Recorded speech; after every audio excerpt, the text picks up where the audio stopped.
comment se fait-il qu'un Français né en banlieue parisienne se retrouve à 34 ans professeur de religion islamique en Belgique, à Bruxelles, à Molenbeek, comme on dit ici. Donc je suis né dans une famille qui est croyante mais non pratiquante. Donc finalement, Dieu, ça n'était jamais autre chose pour moi que le nom du bien, quoi. C'était le bien suprême. Il était quelque part, on ne sait pas trop où. On compte sur lui dans les moments où ça ne va pas, etc. J'avais entendu vaguement parler d'un certain Mohammed, apparemment qui récitait quelque chose qui s'appelait le Coran, mais c'était pas clair tout ça dans ma tête. Mais la croyance en Dieu était ancrée aussi loin que je puisse me souvenir. Là où ça va changer, c'est précisément le jour où je vais mettre la main sur une traduction du Coran. Et là, les choses vont très vite changer, vont être bouleversées en fait.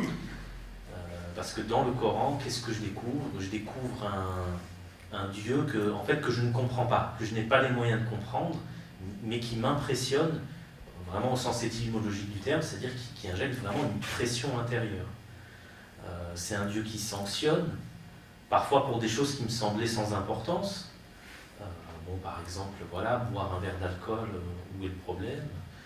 Sortir avec une fille, je voyais pas trop non plus où était le souci. Et là, je tombe sur des versets qui disent, grosso modo, n'approchez pas de la fornication, des relations sexuelles hors mariage. Et donc des personnes qui me disent n'approche pas, c'est encore pire que si c'était interdit. C'est-à-dire que tu ne dois même pas t'approcher, tu ne dois même pas serrer la main, tu ne dois même pas faire la bise, etc.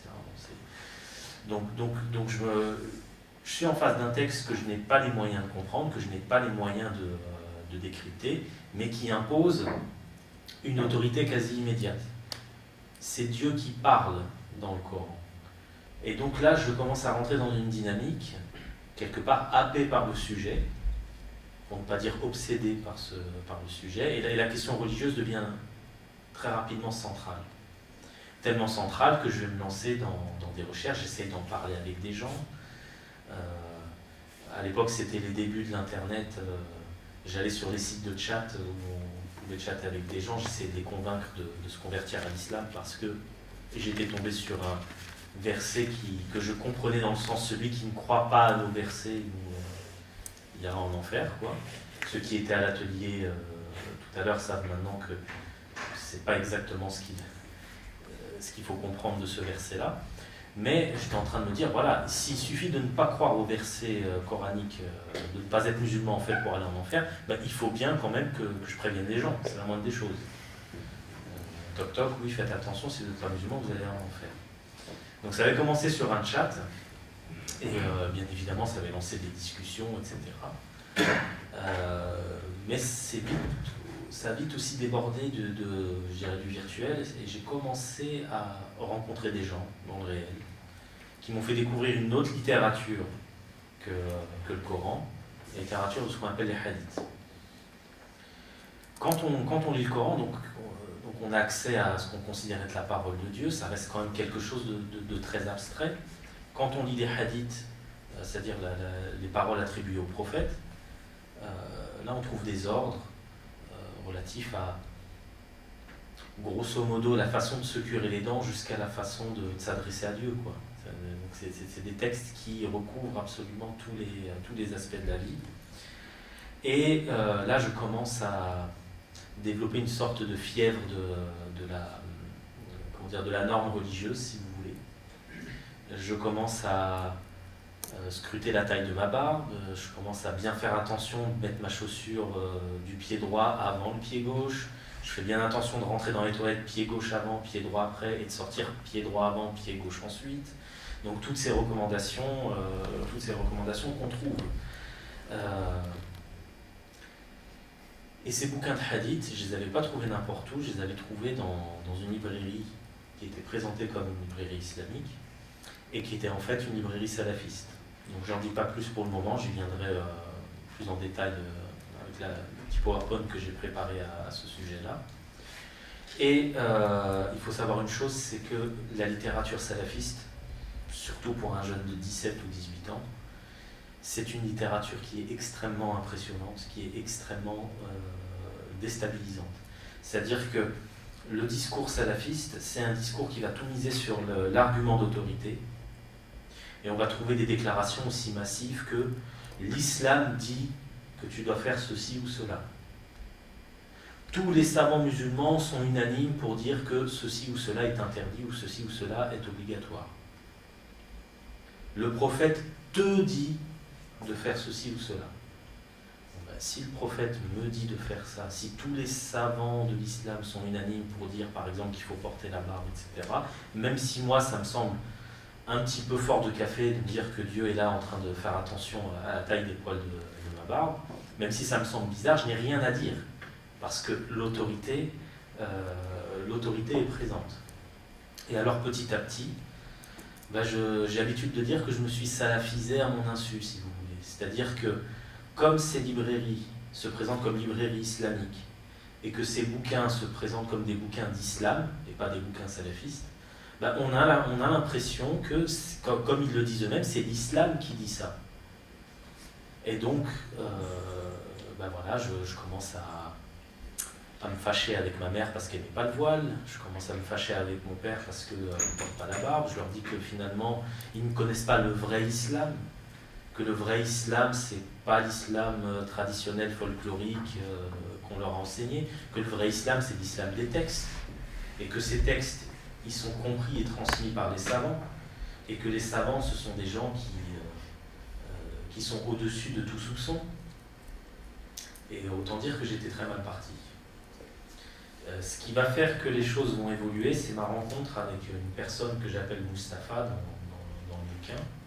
Et c'est lui qui m'a tiré vers des questions plus intéressantes, des questions liées à l'eschatologie, donc à la fin des temps, des questions liées à, je dirais, l'interprétation qu'on fait des textes. Il faut savoir une chose, c'est que dans la tradition islamique sunnite majoritaire, il y a deux attentes majeures par rapport à la fin des temps. Il y a l'attente de la venue d'un guide, d'un chef qu'on appelle le Mahdi, qui est censé venir à la fin des temps, et la venue du Mahdi est censée préfigurer le retour de Jésus sur terre, donc une version de la parousie musulmane, si vous voulez. Et donc ça, c'est quelque chose, ce sont des éléments qu'on ne trouve pas dans le Coran, mais qui ne font quasiment pas débat dans le monde musulman traditionnel.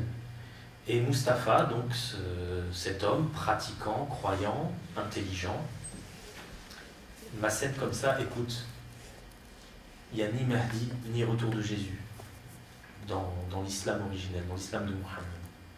Elle dit, ce sont des conneries, qu'il me dit. Et alors là, je tombe de ma chaise. Et ça peut sembler un peu bizarre, mais c'est vraiment là que la machine à réfléchir s'est mise en place. Parce que je me suis dit, les arguments, je ne vais pas rentrer dans les détails, mais les arguments de Mustapha me semblent convaincants, sauf que si de tels textes ne sont pas dignes de confiance, alors ça veut quasiment dire que tout le reste ne vaut rien. Et donc j'ai commencé à me poser cette question qui m'a traversé longtemps. Mais est-on sûr de ce que l'on dit savoir de l'islam? Quand on me dit par exemple que le Coran est resté inchangé durant 1400 ans, par exemple, finalement, est-ce qu'on est sûr de ça? Mais entre-temps, j'étais retourné donc, à mes premiers amours, c'est-à-dire Internet. J'étais allé sur un site qui s'appelait Mejlis al-Kalam à l'époque. C'était un site qui rassemblait une quantité incroyable de musulmans et de non-musulmans et qui discutaient sur les questions religieuses. Et là, je tombe sur une personne qui a comme pseudo Ladayeto. Et c'était quelqu'un, j'avais l'impression que c'était un athée qui se faisait passer pour un musulman, parce qu'il revendiquait être musulman, mais, par exemple, il ne croyait pas au miracle. Il disait, Dieu ne va pas créer des lois physiques pour les violer lui-même. Pour lui, par exemple, les récits de miracles dans le Coran, c'était des métaphores. Ça n'avait rien à voir avec... Moïse n'a pas coupé la mer en deux, il faut arrêter.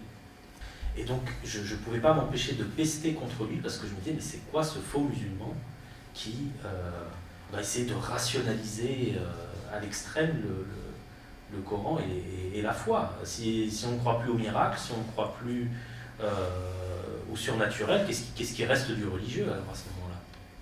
Mais il y avait une question qui allait faire qu'on allait se rapprocher, c'est que, étant donné que l'Alayeto, qui s'appelait Mohamed, parce que ça me fait un peu bizarre de l'appeler comme ça, le fait que Mohamed rejette les miracles, ça veut dire qu'il rejetait aussi le retour de Jésus. Pour lui, un homme qui redescend du ciel, c'est pas possible. Et là, je tenais quelqu'un qui était enfin d'accord avec moi sur cette histoire d'eschatologie qui était complètement inventée, de mon point de vue. Et là, je me rends compte d'une chose, c'est que dans mon parcours, j'ai été d'abord soumis à l'argument d'autorité, donc avec ma découverte du salafisme. Puis, avec Mustapha, j'ai eu affaire à de l'opinion, bien étayée, bien argumentée, mais ça restait de l'opinion. Mais avec Mohamed, lorsqu'il me présentait ses arguments, c'était de la science, c'était de la linguistique, c'était de l'archéologie, c'était de la philologie. Et là, j'avais l'impression que son discours avait un pouvoir contraignant, entre guillemets, beaucoup plus élevé que les autres discours que j'avais connus. Et là, j'ai commencé à prendre petit à petit goût à cette tendance à essayer de se référer à des choses qui soient scientifiques. Autrement dit, je prenais goût à ce qu'on appelle les sciences des religions, donc les sciences humaines appliquées aux religions. Et là, j'avais un gros problème. C'est que j'habitais en France. Des fois, je suis tout seul comme ça dans ma chambre, je maudis mon destin, vraiment, parce que je me dis, de toutes les passions que j'aurais pu avoir, maths, physique, chimie, pourquoi pas le sport, de toutes les passions que je pouvais avoir, il a fallu que ça tombe sur la religion. Et donc, je me dis, bon bah tant pis, c'est pas grave. J'ai 23 ans, mais je vais reprendre des études depuis le début. Et donc là, je m'inscris en première année de langue et littérature moderne, anglais, arabe. Alors arabe, parce qu'à cette époque-là, je ne parlais pas encore une virgule d'arabe, donc je me suis dit, quitte à étudier l'islam, autant parler 2-3 mots d'arabe quand même, ça peut servir. Et il y avait des cours d'histoire de la pensée musulmane. Et donc là, je rentre en contact avec un professeur avec qui je suis toujours en contact d'ailleurs, qui s'appelle Guillaume Di, qui est un islamologue français, donc il était dans des approches scientifiques, sauf que lui, bah, évidemment, il est dans une université, il est libre de surcroît, et donc il a pas pris des gants pour littéralement dégommer le dogme islamique. Donc pour lui, le Coran, très clairement, il y avait des parts qui étaient rédigées après la mort de Muhammad. Muhammad, finalement, on ne sait pas grand-chose sur lui, on ne sait même pas s'il s'appelait Muhammad, etc. Donc des choses où je me dis, oulala, d'accord, Jésus qui ne revient pas, ça va. Par contre, Muhammad qui ne s'appelle pas Muhammad, le Coran qui a été rédigé après la mort du prophète, là ça commence à être massif quand même. Oui. Et alors, l'impossible va arriver, c'est que finalement, je vais m'ouvrir à ces approches-là. Je veux dire, je vais mettre entre parenthèses ma sensibilité religieuse, parce que je suis encore en train de me trimballer avec ma barbe de 2 km, etc. Et je vais étudier cette matière comme j'étudierais n'importe quelle autre matière. Et dès que ça me choque, je mets ça entre parenthèses, j'y reviendrai un peu plus tard. Et finalement, je commence à prendre goût à cette approche, parce que finalement, cette approche, elle en est arrivée à désamorcer ce sentiment d'impuissance que j'avais face au texte à mes 16 ans. Ce texte qui m'avait impressionné, qui m'avait désarçonné, qui m'avait presque traumatisé, ben là, il devenait rationalisable, en quelque sorte. Et le fait que je puisse rationaliser le Coran, ça m'a permis de le lire de façon beaucoup plus apaisée, et ça m'a permis finalement de construire, comme je le dis souvent, un croire qui est débarrassé du merveilleux. Et alors, 2 ans après les cours avec Monsieur Di, donc 25 ans, je me suis retrouvé dans la même situation que celle qui me faisait pester avec Mohamed El Dayito. C'est-à-dire que j'en étais aussi arrivé à un islam, je dirais, rationnel, Pas vraiment, non. C'est pas très sympa pour les autres. Disons un islam surrationalisé, entre guillemets. Un islam où je ne laissais plus de place ni au merveilleux, ni au miracle, ni à quoi que ce soit. J'ai continué, et je continue aujourd'hui à croire que Muhammad, c'est un homme qui a eu une expérience avec une transcendance, que d'aventure on a appelé Dieu. Donc ça, pour moi, ça n'a pas changé. Par contre, oui, effectivement, ce qu'on trouve dans le Coran fait écho à sa société d'époque. Les processus de mise à l'écrit de ce que Muhammad a reçu sont passés par les mêmes processus d'édition que n'importe quel texte de l'Antiquité tardive. Donc tout ça, c'était déjà le cas à mes 25 ans, et c'est quelque chose auquel je tiens encore aujourd'hui. Et entre-temps, bon, l'Université libre de Bruxelles n'a pas voulu de moi. À l'Université catholique de Louvain, on a trouvé quand même un moyen de me faire entrer dans ce satané master. Et je finis par le réussir. Je passe entre-temps le concours pour devenir professeur de religion islamique. Et donc là, j'ai mon master de sciences des religions. Je suis admis au poste de professeur de religion islamique. Je me lance dans ma première mission. Et alors, pour vous donner une idée, j'ai un élève qui s'appelle Marwan. Enfin, j'ai eu un élève qui s'appelle Marwan. Il avait 13 ans à l'époque. Donc on aborde la question des prophètes, l'histoire des prophètes, et il y a une histoire dans le Coran sur Jonas, qui n'est pas très éloignée de la version biblique. Donc Jonas qui désobéit à Dieu, qui se fait avaler par une baleine, ou par, disons, un gros poisson. Parce que des fois, j'ai des amis qui me disent « ouais, c'est même pas une baleine ». D'accord, ok. Il se fait avaler par une grosse poiscaille, on va dire, et il ressort 3 jours après. Et réaction de Marwan, oui mais monsieur, Jonas, comment il faisait pour respirer à l'intérieur du poisson? Qu'est-ce qu'il mangeait? Et puis, depuis quand on peut rentrer dans... Même une baleine, on ne peut pas rentrer dans une baleine normalement. L'œsophage d'une baleine ne peut pas accueillir un être humain. Vous expliquez un peu tout ça? Et là, je commence à me dire, ah ouais, d'accord. Moi, quand j'avais son âge, on me disait miracle de Dieu, ça y est, c'était terminé. Lui, non, c'est miracle, monsieur, je veux bien, mais vous m'expliquez comment ça se passe. Et là, je me suis rendu compte que ça revient en fait à poser la question de l'intelligibilité du miracle. Parce que la question du miracle, elle a été traitée par les théologiens musulmans. Le problème n'est pas là. Mais ils ont traité cette question à partir de l'imaginaire et du paradigme de la société du IXe siècle. Or, pour Marwan, qu'est-ce que c'est que cette histoire d'homme qui survit dans une baleine? C'est une suspension des lois naturelles. Mais la majorité des théologiens musulmans ne croyaient pas à l'idée de loi naturelle, et parfois même ils ne croyaient pas à l'idée de causalité. Les choses arrivent par volonté de Dieu. Donc si les choses arrivent par volonté de Dieu, il n'y a pas de loi naturelle. Et donc quand ils ont pensé le miracle, ils n'ont pas pensé le miracle en termes de suspension des lois naturelles, puisqu'ils n'y adhéraient pas. Ils y ont pensé, et là encore une fois, il faut revenir à l'étymologie du mot mu'jiza en arabe qu'on traduit par miracle. Mu'jiza, ça a la même racine que i'jaz, qui veut dire défi. Un miracle, pour les théologiens du IXe siècle, ce n'est pas une suspension des lois physiques ou des lois naturelles, c'est un défi que Dieu lance à l'être humain. Mais le petit Marwan que j'ai en face de moi, il n'a pas cette conception du miracle. Donc je ne peux pas lui sortir la vieille soupe du IXe siècle qui avait bien fonctionné jusqu'à maintenant.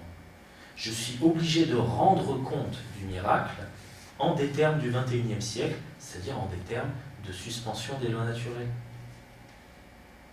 Et alors, comment est-ce que je peux arriver à ce résultat? Eh bien, j'en sais rien. J'en sais rien tout simplement parce que la théologie islamique classique n'a pas été mise à jour sur cette question. Donc, qu'est-ce que j'ai fait avec Marwan? Je suis passé par une lecture symbolique. Je lui dis, écoute, l'important dans ce récit-là, c'est peut-être pas forcément comment est-ce qu'un homme peut survivre dans une baleine. C'est l'histoire de Jonas, c'est d'abord l'histoire de quelqu'un qui a qui s'est impatienté vis-à-vis des hommes, qui s'est éloigné des hommes, et en s'éloignant des hommes, il s'est éloigné de Dieu. Et c'est le moment où il choisit de retourner vers les hommes qu'il est pardonné par Dieu. Donc on peut comprendre donc la morale de cette histoire qui est que il n'y a pas de relation à Dieu sans relation avec les hommes.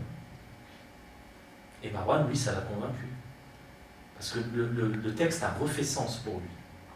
Dans sa dimension symbolique, pas dans sa dimension factuelle. Mais alors là, il y a une autre élève qui ne m'a pas raté, dans la même classe. Quand c'est une question qui est en rapport avec Jonas, ça reste encore bon enfant. Et quand j'ai une élève de 11 ans qui me dit « Monsieur, est-ce que c'est vrai que Mohammed s'est marié avec une fille de 9 ans ?» Chose qu'on trouve dans les sources, c'est pas quelque chose, je ne sors pas ça de mon chapeau. Quelque chose qu'on trouve dans un hadith. Qu'est-ce que je fais avec ces... Qu'est-ce que je peux lui dire?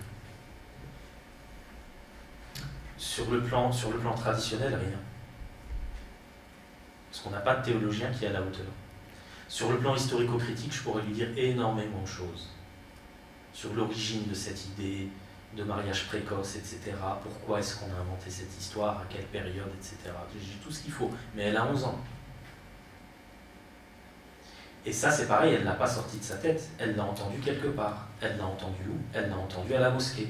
C'est elle qui me l'avait dit. Elle m'avait dit à la mosquée, on m'a dit ça, est-ce que c'est vrai? Et donc il y a aussi cette question de la responsabilité des dignitaires religieux. Double responsabilité en fait. Comment arriver à une théologie qui soit solide, digne du XXIe siècle, et aussi c'est quoi cette idée de balancer des choses qui peuvent être potentiellement très choquantes sans savoir qui il y a dans l'assemblée. Et donc mon métier de professeur de religion islamique aujourd'hui c'est ça. C'est une espèce de grand écart, si vous voulez, entre d'un côté la réponse au défi du salafisme, qui reste, comme je vais essayer de le montrer après, un courant de pensée qui est très diffusé, et avec, je dirais, une théologie islamique et, qui ne répond plus aux questions des jeunes aujourd'hui. La réponse que j'ai trouvée, moi, personnellement, c'est de passer par les sciences des religions. Donc déconstruire déconstruire les textes, déconstruire les dogmes, faire de l'histoire, mettre les choses en contexte, ramener le Coran à son terrain, comme je le disais tout à l'heure, comme on a essayé de le faire tout à l'heure. Et ça, c'est des choses qui fonctionnent. Maintenant, reste à savoir, que ce soit en Belgique ou en France, quels sont les moyens qui vont être mis en œuvre pour qu'on puisse arriver à faire ce travail qui, à mon sens, mérite d'être fait. Parce que de l'autre côté, ils n'hésitent pas. C'est le budget de l'Arabie Saoudite pour exporter le salafisme, c'est en moyenne 4 milliards par an. C'est pas rien. Voilà pour la première partie. Pour la partie sur mon parcours, qu'est-ce qu'un élan pour toi est parti faire à Anderlecht et à Molenbeek? Je ne sais pas si on passe tout de suite à l'analyse du salafisme ou...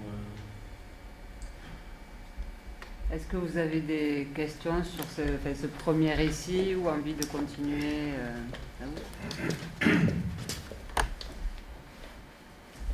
Bonsoir. Bonsoir. Alors, donc je suis enseignante en lycée professionnel et en fait moi j'ai eu une expérience sensiblement, voire même très fortement différente à la vôtre. Il se trouve qu'on avait invité un conférencier dans notre lycée pour parler de créationnisme et au préalable on avait organisé une séance de brainstorming avec une classe autour des termes de science et croyance. Et donc les élèves étaient amenés à réfléchir individuellement puis après par petits groupes sur ces deux termes. Et lorsqu'on met en commun le produit de leur réflexion, très vite une élève prend la parole et nous dit « Je ne crois pas en la science ». Donc les élèves avaient l'air d'acquiescer autour et elle nous dit finalement « Tout est dans le Coran, pas besoin de science ». Et donc il s'agit en fait d'une classe dont les élèves sont destinés à être pour les meilleurs infirmiers, pour d'autres assistants de vie ou auxiliaires de puériculture. Donc, c'est des classes qui sont amenées régulièrement dans leurs apprentissages à être en contact avec des discours scientifiques, l'hygiène, la biologie et autres. Et là, en fait, on est dans une séance où d'un coup, on se rend compte que tout ce qu'on croyait être acquis ne l'est pas du tout. Et on entend même que la foudre, c'est vraiment la colère de Dieu. D'accord. Après coup, donc, du coup, on a fait intervenir Sandrine dans le cadre d'un atelier où elle présente la démarche historio-critique de Rachid Benzine. Donc pour nous, c'était, il me semble, un levier intéressant pour pas changer leurs croyances, mais en tout cas les questionner. Et là, on est tombé face à deux écueils. Premièrement, on a des élèves qui étaient complètement hermétiques avec ce qu'ils entendaient, parce que ça venait contredire ce que l'imam disait dans la cité ou ce que leurs parents leur disaient. Et là, c'était le plus grave, c'était les parents. Mais vous ne vous rendez pas compte, c'est notre éducation que vous mettez en question. Et le deuxième écueil, pour d'autres, c'était mais les sciences humaines, l'histoire, l'anthropologie, c'est sympa, mais ça vient égratigner notre foi. Nous, on n'a pas besoin que les sciences viennent là, on a besoin d'un spirituel débarrassé de science, comme si c'était des consciences, puisque la science pourrait apporter sur l'histoire du Coran, de Mohamed, tout ça, mais non, ils n'en veulent pas. Non pas parce que ça va contrarier ce qu'ils pensent, mais parce que vraiment, ils veulent être dans une spiritualité pleine et entière. D'accord. En fait, je vous remercie en tout cas pour le témoignage. Il y a plusieurs problématiques en fait qui se concentrent dans ce que vous rapportez. Déjà, il faut savoir une chose, c'est qu'il y a une différence entre je dirais les jeunes Belges et les jeunes Français. C'est que les jeunes Belges, dès la première primaire, ils ont des cours de religion. Donc, parler de religion, questionner la religion, c'est quelque chose dont ils ont l'habitude. Et donc, du coup, comme ils en ont l'habitude, ils auront moins cette réaction, je dirais, épidermique qui va faire qu'ils vont dire non, je ne veux pas qu'on parle de ça. Deuxième des choses, c'est que dans ce que vous rapportez, il me semble qu'il y a une sorte d'opposition entre science et croyance. Et ce qui se joue derrière, c'est la question de la vérité. Qui dit vrai? Est-ce que c'est la religion ou est-ce que c'est la science? Et pourquoi est-ce qu'il y a cette confusion? Alors du coup, le jeune doit faire un choix. Soit je dis que c'est la religion, soit je dis que c'est la science. Pourquoi? Parce qu'on ne leur a jamais expliqué ce que c'est qu'une religion, concrètement. On ne leur a jamais expliqué ce que c'est qu'un texte religieux. Et j'irai plus loin, on leur a... S'il y a des profs de sciences ici, je m'excuse à l'avance, mais je crois qu'on ne leur a jamais aussi non plus expliqué ce que c'est que la science. Et moi, quand j'avais mon cours de mécanique, par exemple, moi j'avais fait la section scientifique à l'époque, chapitre sur Newton, voilà les équations de Newton, tu as intérêt à savoir les refaire, et tu te tais. Et si tu ne sais pas les refaire, tu auras 0 et puis c'est tout. On ne m'explique pas qui est Newton, on ne m'explique pas qui étaient les scientifiques avant lui, on ne m'explique pas quelle a été la démarche de pensée de Newton. On m'a raconté cette histoire, oui, il s'est pris une pomme sur la tête et hop, il a sorti l'équation comme ça. Évidemment, c'est pas du tout comme ça que ça s'est passé. Et donc, on ne prend pas le temps d'expliquer aux jeunes la différence entre une démarche de foi qui implique un acte de confiance et une démarche scientifique qui exclut complètement la confiance. Peut-être une des seules choses que mon professeur de physique à l'époque m'a appris et qui était utile, c'est quand je lui dis, mais finalement, un scientifique, comment est-ce qu'il fait pour prouver sa théorie? Sa réponse a été de me dire, il ne cherche pas à prouver sa théorie, il cherche à infirmer sa propre théorie. C'est-à-dire qu'un scientifique n'a confiance en rien, pas même en lui-même. Il n'a confiance que dans les résultats de ses expériences. Si on fait comprendre aux jeunes que ce sont deux démarches qui sont complètement opposées, mais parce qu'elles traitent de choses qui sont opposées, je vais vous donner un exemple qui se rapproche peut-être de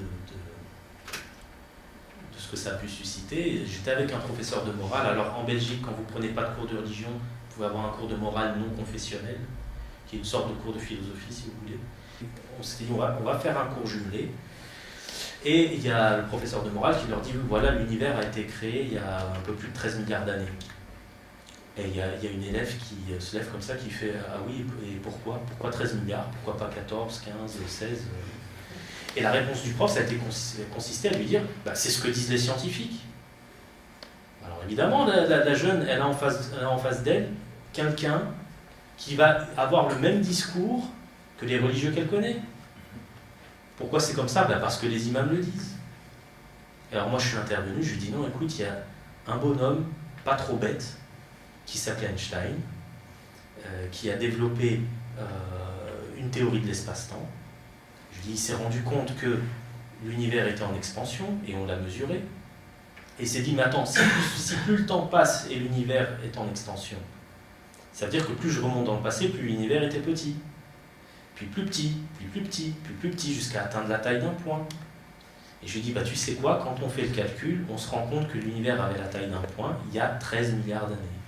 Et c'est comme ça qu'on a su que l'univers avait 13 milliards d'années. Là, elle a accepté la réponse. Pourtant, je n'ai pas sorti les équations, etc. Mais je lui dis, ça vient d'un raisonnement, ça ne sort pas de nulle part. Je n'ai pas invoqué l'autorité des scientifiques pour rendre compte de sa question. Le simple fait d'initier un questionnement, ou de soulever la question, pour moi c'est déjà suffisant. On va pas en faire des philologues tout de suite. Il faut bien que vous compreniez que on sort d'une vingtaine ou d'une trentaine d'années de salafisme diffus. Donc, parce que ces conceptions de tout est dans le Coran, la science n'a rien à dire, etc., ce sont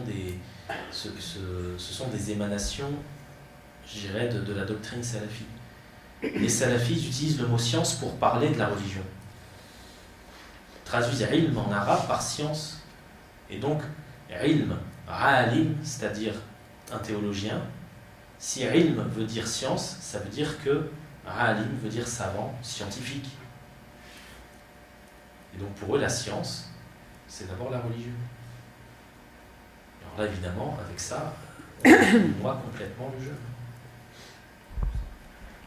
Bien développer cette question du discours salafiste, donc du logiciel, du cerveau, et ensuite la méthode de déconstruction avec cet appui historique, anthropologique, puisqu'il y a des personnes qui n'étaient pas là cet après-midi, sur vraiment qu'est-ce que ça permet d'installer comme espace de réflexion et qui peut être partagé après. Un exemple d'un ouvrage qui est un ouvrage de référence dans le salafisme, qui est un ouvrage attribué à Mohammed ibn Abd al-Wahhab, qui est le fondateur du wahhabisme. Donc j'ai pas développé, mais on peut considérer que le wahhabisme, c'est l'islam saoudien, et que le salafisme, c'est l'islam saoudien exporté d'abord dans les pays arabes et ensuite dans les pays européens. Et alors, je vais lire ça avec vous. Sache qu'Allah te fasse miséricorde, qu'il nous est obligatoire d'apprendre 4 points essentiels. Le premier, la science religieuse, le savoir. Vous voyez, la science religieuse. Parfois, ils ne rajoutent même pas religieuse, ils disent tout simplement la science. La science religieuse qui consiste en la connaissance d'Allah, la connaissance de son prophète et la connaissance de la religion musulmane par intermédiaire de preuves. Deuxième de ces choses obligatoires à apprendre, qu'il faut mettre en pratique cette science. Voilà.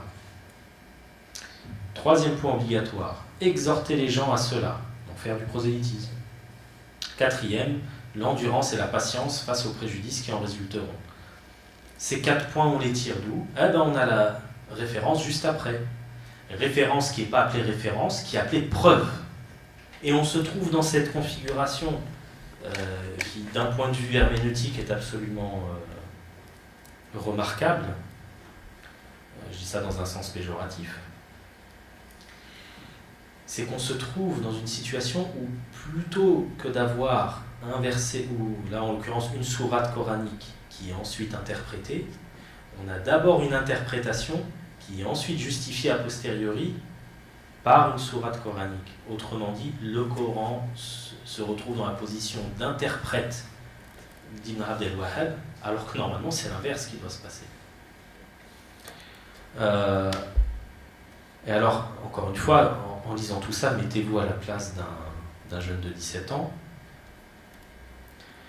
Donc là, à droite, qu'est-ce qu'on a ? Allah a prescrit à toutes les créatures l'obligation de renier toute forme de tarout et de croire en Allah. Alors là, on se dit, qu'est-ce que c'est que ce tarout qu'on doit renier quand on est musulman ? Ibn al-Qayyim, donc un théologien du XIVe siècle, qu'Allah lui fasse miséricorde, a dit « Le tarout, c'est tout ce qui est adoré, suivi ou obéi et qui amène la créature d'Allah à enfreindre les limites qu'on lui a imposées. » Bon, jusque-là, ça va. L'idée que Dieu seul doit être adoré, c'est une idée qui est somme toute très coranique. Je dirais c'est le fondement du monothéisme. Mais alors après, on nous explique c'est quoi ces tarout. Donc ces choses qui sont en compétition avec Dieu, si vous voulez. Premier tarout, Iblis, c'est-à-dire Satan. Jusque-là, ça va. Celui qui est adoré et qui approuve cela. Donc jusque-là, ça va aussi. Bon, d'accord, je ne dois pas adorer quelqu'un qui veut être adoré, ok. Celui qui appelle les gens à adorer quelqu'un qui veut être adoré. Bon, jusque-là, ça va. Celui qui prétend connaître l'invisible, donc c'est-à-dire en fait les diseurs de bonne aventure, si vous voulez, donc les gens qui disent l'avenir. Mais alors le cinquième point, il est intéressant. Celui qui ne gouverne pas selon les lois qu'Allah a révélées. Quelqu'un qui ne gouvernerait pas selon les lois de Dieu est mis dans ce discours sur le même plan que Satan. Mais je vous rappelle, non, je ne vous rappelle pas, vous le savez déjà évidemment, la République française, elle n'applique pas spécialement les lois d'Allah. Donc la République est placée sur le même plan que Satan, et finalement tout système qui ne serait pas un système théocratique est placé sur le même plan que Satan. J'ai 17 ans, je lis ça, on me dit c'est un grand savant de l'islam, j'arrête pas de lire preuve, preuve, preuve, preuve, preuve partout, je peux tomber dans le panneau. Et alors le meilleur pour la fin, parmi les hadiths, la base fondamentale c'est l'islam, bon pourquoi pas, son pilier c'est la prière, c'est plutôt sympathique, et son apogée c'est le djihad. Mais si dans ma tête djihad ça ne veut pas dire ce qu'on a trouvé cet après-midi, mais que ça veut dire la guerre par exemple, c'est-à-dire que l'apogée de la croyance c'est d'aller faire la guerre. Alors, on m'a fait la remarque en Belgique, on m'a dit oui mais pourquoi est-ce qu'on n'interdit pas ces textes ? On peut interdire ce qu'on veut maintenant, ça a été numérisé, c'est disponible en PDF, il suffit de taper le nom de l'auteur et on a tout ce qu'il faut. Et donc là vous voyez la rhétorique qui est développée. Quand je vous disais que la rhétorique salafiste est une rhétorique qui use et abuse de l'argument d'autorité, c'est ce qu'on a là. Les versets coraniques ne deviennent plus des sources de réflexion qu'on peut interpréter, contextualiser ou pas, ça devient des preuves. Et des preuves de quoi ? De ce que le gars raconte avant.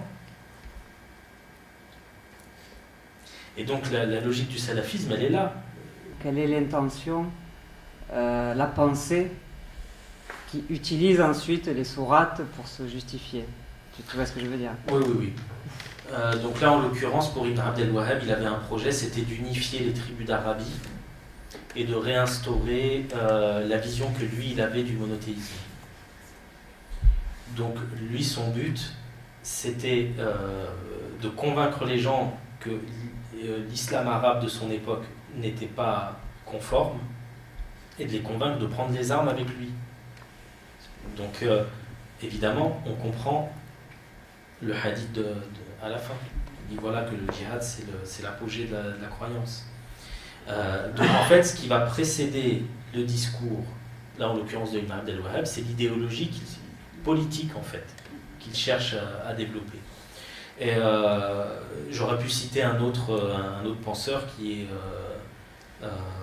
El-Maoudoudi, qui lui va écrire dans un contexte post-colonial, et donc quelque part la blessure du colonialisme va l'amener à théoriser une sorte d'anti-occidentalisme qui va lui servir de base théologique à son discours, qu'il va ensuite greffer artificiellement sur le Coran.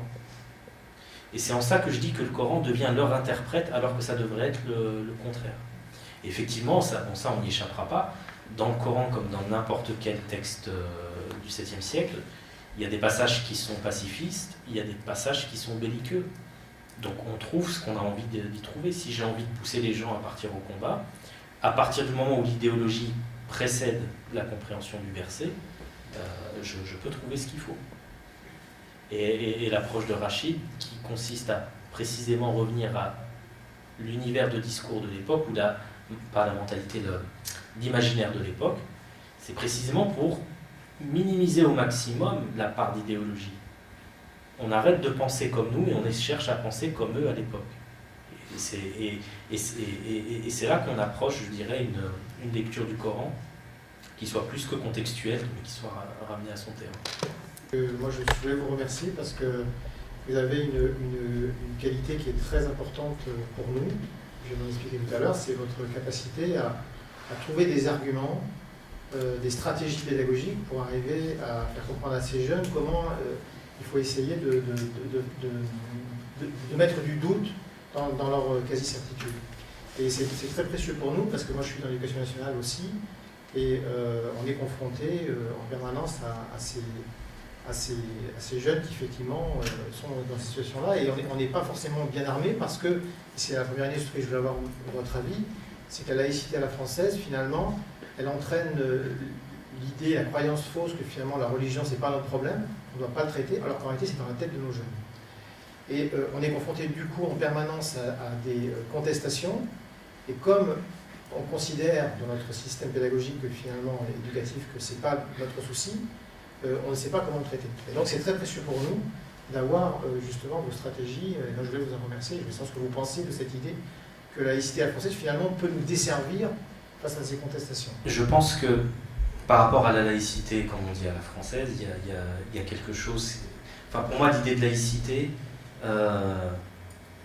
est fortement corrélée à l'idée de sécularisation. Et le processus de sécularisation, notamment en France, il n'est pas passé par une ignorance du phénomène religieux, à mon sens, mais par une meilleure caractérisation de celui-ci. C'est parce qu'il y a eu des penseurs comme Durkheim, par exemple, qui ont réussi à faire sens au phénomène religieux au-delà de son aspect transcendant ou théologique, et arriver à montrer que dans le religieux, il y a une part d'activité humaine, et que cette part d'activité humaine est compréhensible et qu'elle est donc caractérisable. Donc c'est en ayant mieux compris le phénomène religieux qu'on est arrivé à une meilleure sécularisation de la société. Et je pense qu'on passe par une période où on croit que c'est en ignorant le fait religieux qu'on va plus séculariser la société. Or, une société séculière, c'est pas une société où on ne parle plus de religion, c'est une société où on parle de religion autrement. C'est l'historien qui va parler de religion, le psychologue, le sociologue, et pas uniquement le théologien. Et je pense qu'il faut vraiment qu'en France, on renoue, et je m'inclus dans ce on, puisque j'ai gardé ma nationalité française, même si je travaille en Belgique, que je suis installé en Belgique, je suis même marié en Belgique, je tiens à ma nationalité française, j'ai toujours gardé. Je pense qu'il faut qu'on renoue avec cet héritage d'excellence intellectuelle qu'on a développé sur la question de la religion en tant qu'activité humaine, encore une fois. Et je pense que la laïcité peut le permettre. C'est ça qui me fait un peu rager, c'est que je ne vois rien, alors je ne suis pas spécialiste de l'histoire de la laïcité, mais je ne vois rien dans la laïcité qui pourrait empêcher un universitaire de traiter ces questions religieuses d'un point de vue scientifique et de proposer des programmes en accord avec cette caractérisation scientifique du religieux. Bon, mais merci. Merci à vous.